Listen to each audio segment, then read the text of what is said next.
On the Hobart and Battery Point Ghost Tour with Neon, who's at the front of the gate.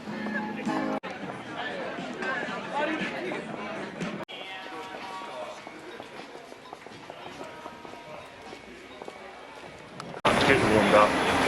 Okay, just to get you started. Your legs are longer than ours, just so you know. Yeah. So for every two you take, we take 5. This little place over here was built in the 1850s, and we're pretty sure that for its entire existence it's been some kind of hospitality institution. So it's been probably opened as an inn originally, it's been a restaurant, it's been a wine bar, it's been a cafe. We had a really nice stories about that place, and then these guys moved in about a year ago in the winter. We heard about them and got flyers and stuff, so we knocked on the door and said, "G'day, we're a local business, welcome to the neighbourhood. Just wondering if you had any unusual experiences, you know, being an old place and all." Didn't tell them who we were. And straight away he pointed to that room there on the left hand side, into the street right there, just as we thought we would. He pointed to that room and said, "I've been here for a week setting up, and said I've been here for a few nights by myself, at night time doing my bookwork and my stock inventory and I said I chose that room as my office. It was quite small. Thought I'd keep it nice and warm, thought it'd be a good room to keep warm. And he said I couldn't get warm here no matter what. He said I'm doing 2 heaters going, 4 jumpers on, couldn't get warm, freezing cold. And he said, and the lights kept going. That's the answer. And he said, oh well, the light bulb blew 3 times in one room. So I'd go out, have a look, come back to the light on again. And I said, and after that, for the next, few, 4 or 5 days after, I said I'd go out and the light would be turned off and no one else is.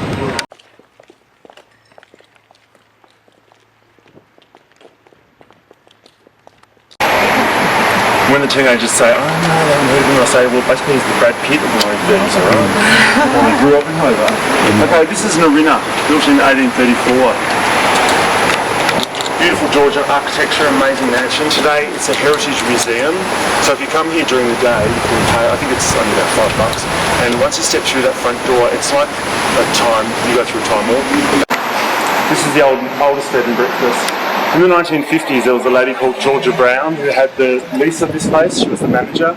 And like Tyler O'Shaughnessy, she was here for about 20 years, and we get the impression that this was the peak of her life. This was, her niche. The job was to go up in the tower where the bells are. Can you see the section, the middle section of the tower where the vertical space is cut out? That's where the bells are, and those spaces are basically subwoofers, 1830 style, yeah? And basically the speaker system for the bells.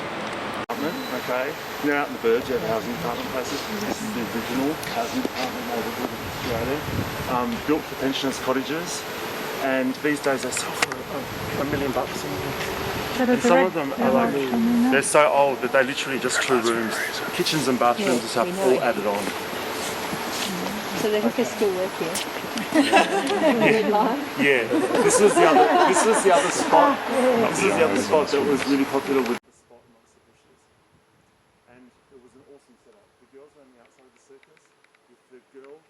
The others are 1-story, they're brick, they don't have a veranda, they're on the curvature of the circus, even that is spooky. That place is on a little angle, okay, has a loft upstairs, weatherboard, veranda, everything about it is different right from the beginning. The first couple that lived there were an old couple, okay, pensioners. They lived there for about 20 years. One winter the husband died in the house. 3 months later his wife fretted. You know how these old people have been together forever? She fretted, died in the house. Okay, so from the very beginning, spooky, beginnings. out here on the circus in front of the neighbours. This is in the 1880s, yeah? You know, being a man and strong, resilient, all that kind of thing was even more than today. Broke down in front of the neighbours, sobbed like a baby on the shoulder of one of the neighbours and said, please warn the next lot of people that come that this place has evil spirits. You know, please tell them that we have to get out of here. You know, and literally just fled with their, you know, horse and cart and their few belongings. Just amazing. So I was home thinking, you know, right, done some work, excellent, got to work tomorrow, off to bed, something to eat, and then this email comes through and it just said, see photo now, Adele. And I looked at the photo and it took me another 2 hours. I was just sitting on my bed just going, it's real. It's real. Amazing. Did everyone get a look? Yeah. Yeah, it freaks me out, I love it. And the way the dress is sort of goes through the fence. Awesome. Grandma's night. And I was here, so I can show you, you know, vouch for you that nobody left the group in a white nightie and stood over there, turned around and stood over there. Nobody came out or got out of the car or walked down the street and stood over there. There was no one around. Ben just took photos from about here and we walked and left like we always do. There was no other figure to be seen. And people go, wow, what is that? And it's nothing. It's just a thing. It's just fun. I can't believe that.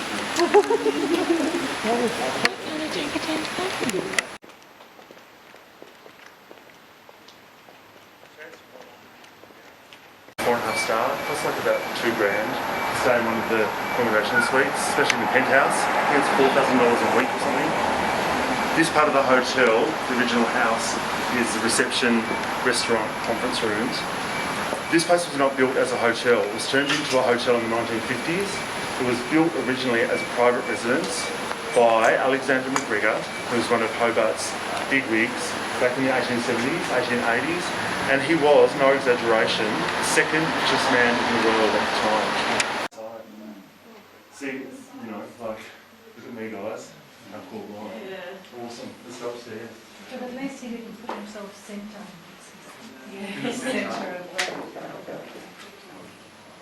At the time, because the city actually progressed from the waterfront this way, it sort of was the centre, I suppose, before we built.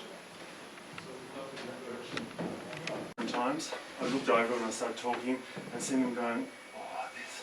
And I said, just step away from the top of the stairs. And I stepped away and I was like, oh, we're all right again. That hot spot, I'll explain. Okay, because we're a small enough group, we're going to explore the two parts of up here together. Okay, and because we're a bona fide ghost tour and we don't do gimmicks or props or anything like that.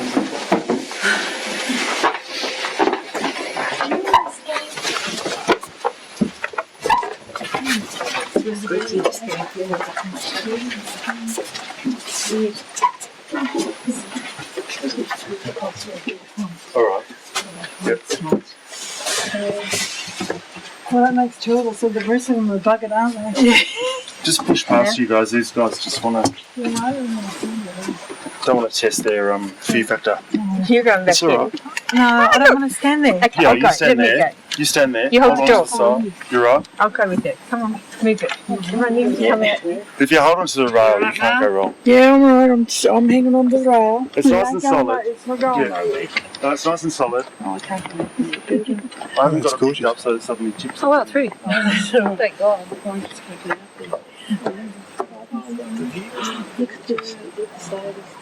So like I said, just see if you feel anything out here. Sometimes, like I said, some people, sometimes just one person, most often just one person will have a really strong reaction out here.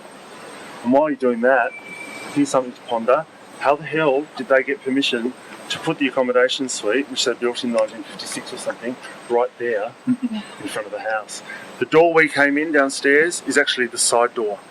The front door is actually on that side, obviously, looking out, you know, in that direction. And for some reason, they got permission to build that ugly accommodation block right there.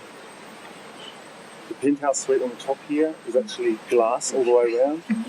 And one night I had a group of girls from Utah who were on tour. We came out here, all the curtains were open, the lights were on, okay, and there was this old dude who was about 18 not out, naked, up on the grand piano dancing. Seriously. And it's like the penthouse suite, it's like $2,000 a night or something. And all I could think of was like, he's won lotto. He's won lotto, he's pissed, and he's cutting sick on the grand piano. All of a sudden he turned around, saw us, standing here staring up at him, laughing our heads off, and he reached over and grabbed something which must have been like a remote control, and all the lights went out. That's funny.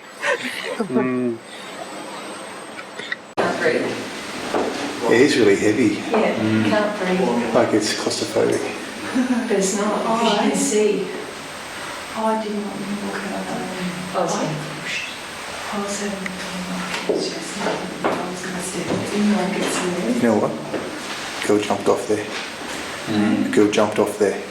So she felt being pushed. You felt like you were going to go. No, I didn't. I didn't. There was nothing there. Even though I could see with my eyes that there was something Yeah. there, I had to think there was nothing there. Like that for Because the staircase was put in after. So you both felt it. Yeah. We've gone into the park. I turned around and looked, and the little window underneath, little square window where we just came from, over in the corner, a figure walked across like this, okay, it was completely black, okay, and it must have either been 8 foot tall or floating off the ground, because it was basically like the middle section. You could just see the chin, and I checked it out later, and they had to have been, you know, a freak, a circus freak, or a ghost that was floating by, this black figure. And I was just kind of like, yeah, okay. Ran into the bar. That's the landing there.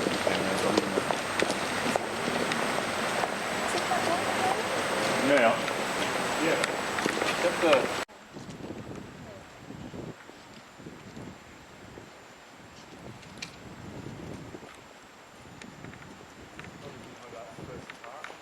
And the idea is to get your torch wound up and working up here, so that when we go in the tunnel, I don't hear anyone wanting a torch.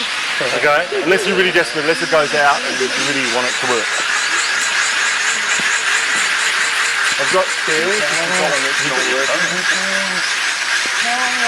That's clean.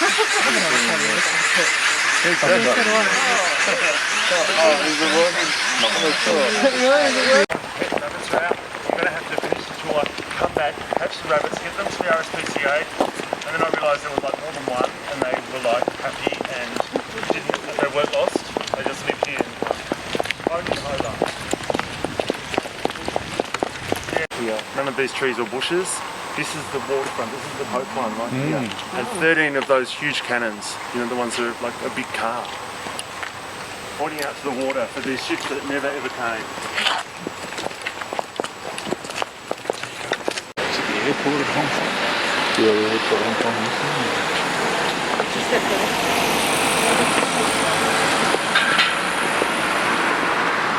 Check the noise of the gate, okay? How perfect is this? Oh, there's oil? Usually, oh, here we go. Perfect. You can just record that and you can sound effect the movie. Okay, down this tunnel to the right and then to the right again. This is the big room. Start in there.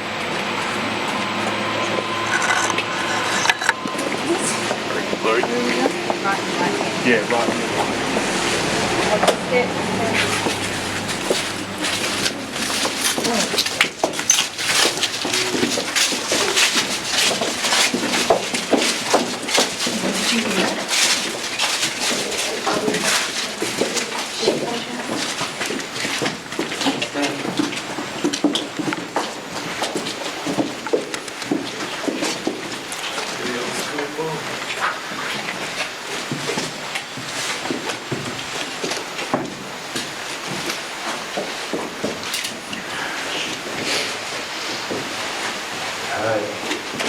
It's like a mausoleum, you know, where they put bodies, those people that have those temples, those Italian and Greek graves. And so true those buildings.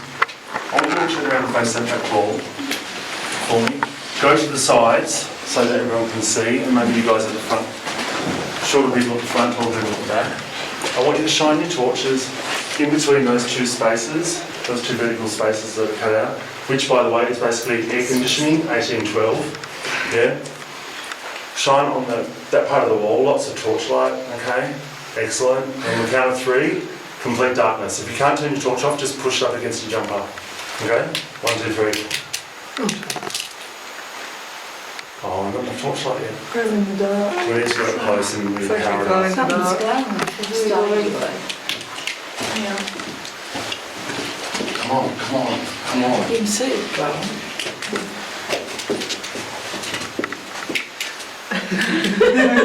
Cool. Okay, try again. 1, 2, 3.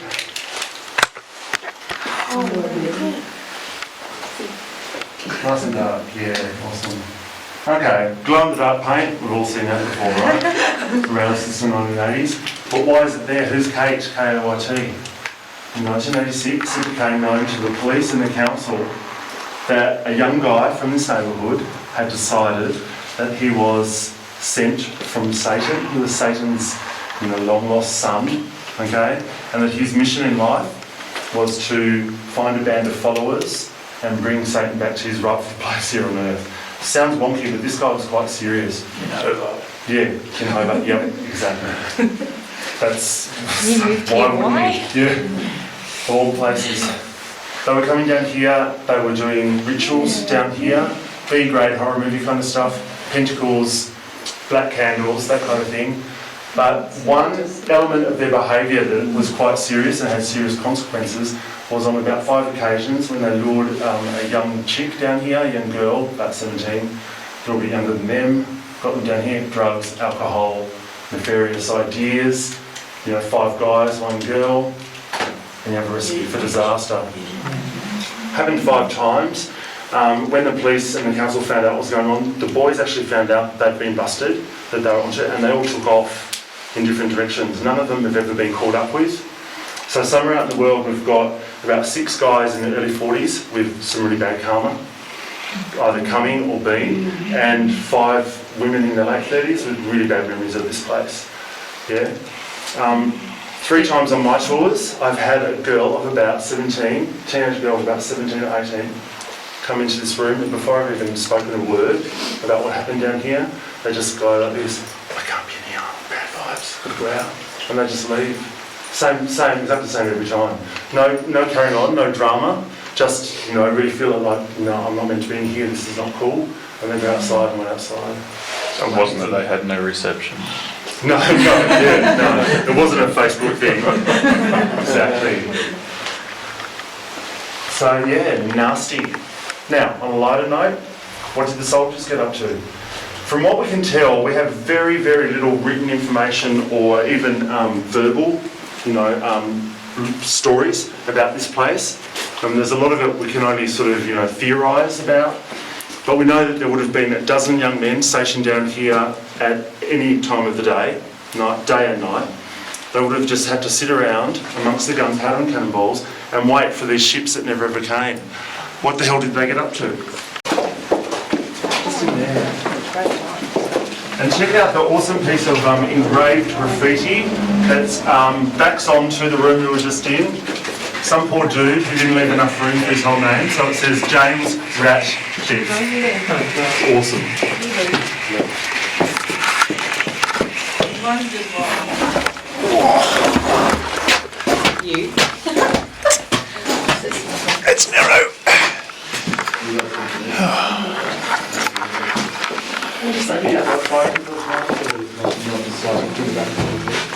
It just goes through to where we Is that came back in. where we came in? Yeah.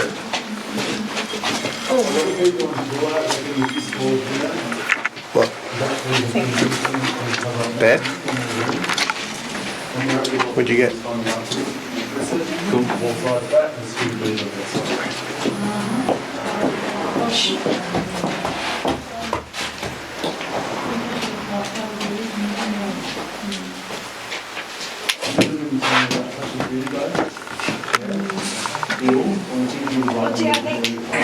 What do you hear? Sorry. You're all right. Lighting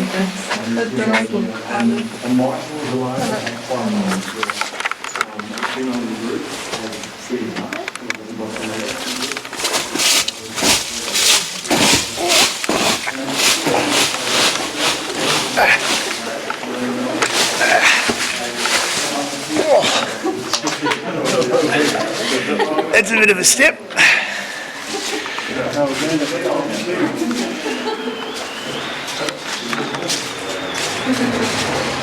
Oh, it's dark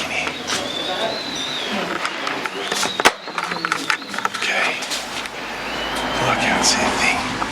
This shelving up here, our theory is that they had the cannonballs in there, they'll pass them through, one side on the inside, one side on the outside, pass them out and roll them along. Because they would weigh 25, 30 kilos, and you wouldn't want to carry them up the stairs to the cannons. So you roll them on there, that's why it's got this lip on it. It's just a theory, because we have no information, but probably practical with that.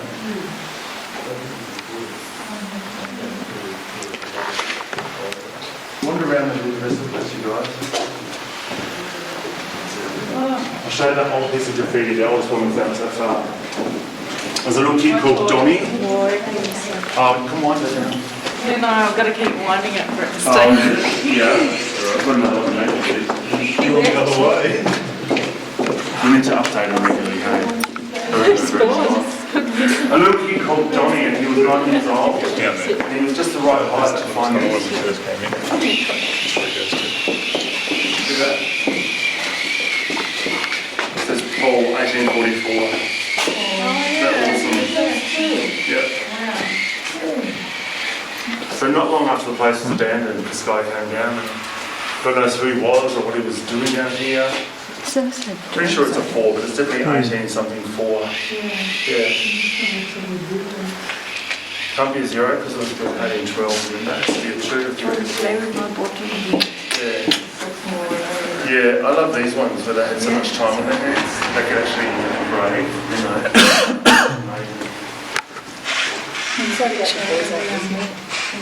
The boys. About 6 months ago, we had like a huge group of tourists from a cruise ship, and there was like 80 of them. And we had 3 groups going. So Adele went backwards and came here first. By the time she got here, by the time I got here at the end of my tour, she was back here, and taken her group back to the bank house, was back here waiting for us, and stopped my group and said, sorry guys, we can't go inside. When I arrived tonight, the gate had been taken off the hinges, and when we went inside, there were candles and equipment and all sorts of things in here, and the police were coming to do fingerprints and stuff. And that gate is pretty, you'd have to have a couple of blokes to lift that off its hinges. The padlock was still in place. So even today, there are people who want to get down here for whatever reason. Has some sort of allure. Maybe it was those guys now, maybe they've reformed. That staircase would have been the proper entrance, and that would have been the staircase up to the cannons up in the park. That's been closed off long before the gate was put in place. And apparently this gate that we come through, this entrance we come through, is actually escape-proof. So that if they got taken from behind, like the Russians came further up the coast, got off the boats, came down the park from behind, got escaped up there, and they had little caves built along the coastline, hidden by bushes and stuff. I wonder if they did like practice runs just for fun. Will you be the Russian? Will you be the Russian? Because they were bored. That's right, so there's no Russian. It's kind of like down, isn't it?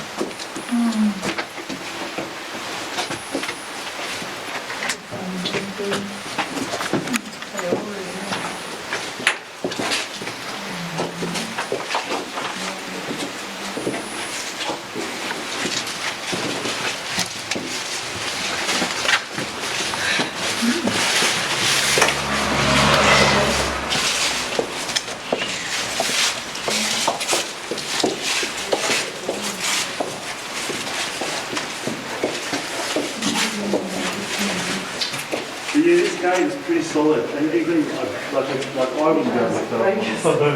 Oh my god, I'm doing yours. And you wouldn't do that just to, smoke home or Maybe that you can do that just to Yeah. Well, they have candles and stuff. Lighters and stuff. I don't know what the police are going to do. Well, I couldn't really see anything. Oh, they broke up some graffiti. That's good. Hang on.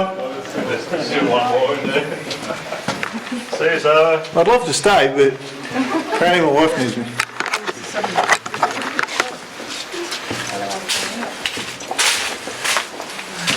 Sorry. There's always one, and it's usually me. That's all right. No worries at all. I didn't realise you were there. lucky it wasn't like a sold one-off tour just by itself. I would have thought there we were.